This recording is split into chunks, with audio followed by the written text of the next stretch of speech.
عليكم ورحمة الله وبركاته. أول ما نبدأ كلامنا نبدأ بسم الله والصلاة والسلام على رسول الله، اللهم صل وسلم وبارك عليه.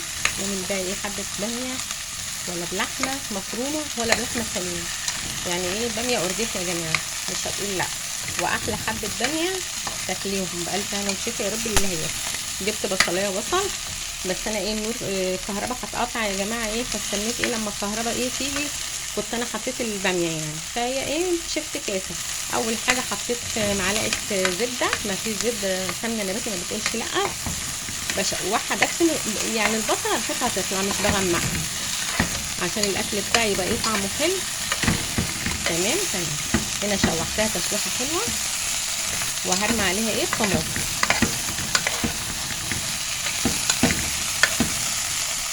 هحط عليها ايه طماطم اهو، والطماطم ضربها في الكبه، مش لازم الخلاط لان ايه هي مش كتيره قوي، ده نص كيلو باميه كل الحكايه اهي، نص كيلو باميه ومقطعاه معاها ايه يعني نص قرن فلفل عشان ايه ما يبقاش ايه حامي قوي. حطيت ايه نص قرن بس، ازود بس ايه حبه ميه حلو.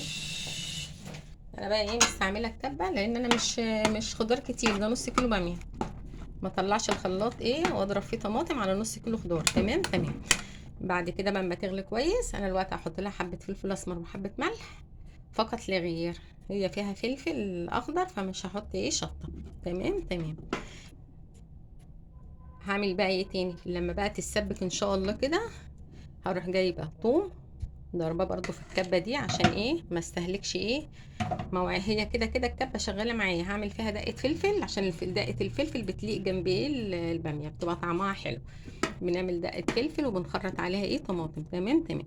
هنا حبه ملح وحبه فلفل اسمر فقط لا غير. هنعمل بقى ايه، هنجيب تومه لما تستوي بقى الباميه تمام كده واللي استوت هروح جايبه توم واروح ضرباه في الكبه برضو، واروح عامله ايه حبه كزبره ناشفه، وانا هنا مش مكتره يا جماعه زبده.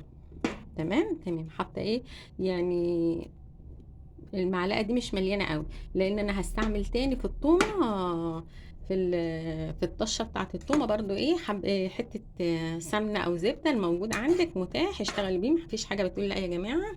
وهنا بقى ايه الباميه بقى لازم اول ما تتعمل على نار عاليه عشان ما تسودش وتغمق، انا كده معليه عليها النار تغلي على النار العاليه، وبعدين هروح مغطيه عليها وموطيه النار. انا كده ايه خلاص طالما على نار عاليه يبقى خلاص، ما هي بقى هي كده ايه مش هتغمقي معايا، انما لو وطيت عليها النار في اولها بتغمق. تمام تمام. وبألف هنا وشفا يا رب للي هياكل.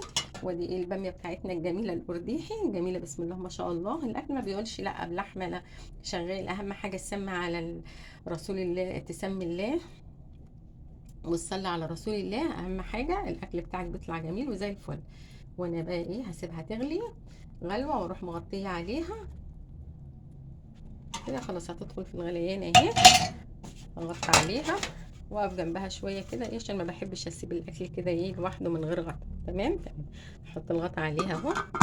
وبعد كده بقى ايه هروح عامله ايه ما تغلي هروح حاطه لها بقى طشه الثومه تبقى جميله، بس انا هجيب حبه فلفل اسمر وحبه ملح واروح حطاهم، وما تكتريش طبعا ملح لان الكزبره بيبقى فيها ملح برده واحنا بنطحنها عشان تنعم معانا، عشان ما يبقاش الاكل حادق. تمام تمام.